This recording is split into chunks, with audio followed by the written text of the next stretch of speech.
मला हे लागलेलं व्यसन कधी सुटणार आहे काय माहिती। आणि गॅस संपला होता घरामधला। मी एक शूट करत होते आणि त्याच्यामध्ये अचानक गॅस संपला।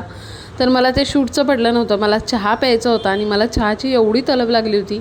मग मी असा एकावर एक डबे ठेवून त्याच्यावर तो चहा केला आणि पहिला मस्तपैकी चहा ठेवला आणि शेपूच्या भाजीचं शूट करत होते तर नेमकाच गॅस संपला होता। थोड्या वेळामध्ये ह्यांनी गॅस आणून पण दिला, पण तोपर्यंत आम्हाला थांबायचे पेशन्स नव्हते। त्याच्यानंतर हे चॉकलेट वफल रोल घरीच बनवले होते।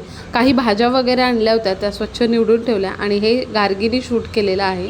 एवढ्या जरी भाज्या आणल्या तरी ह्या आठवड्यावर पुरत नाहीत, 2-3 वेळा तरी परत आणावे लागतात। आणि बाजारातून आणलेल्या भाज्या स्वच्छ निवडून स्वच्छ धुवून मगच त्या फ्रीजमध्ये ठेवा। संध्याकाळी छान असा मशरूम भात केला होता, खूप छान झाला होता आणि मी झटपट बनवला होता।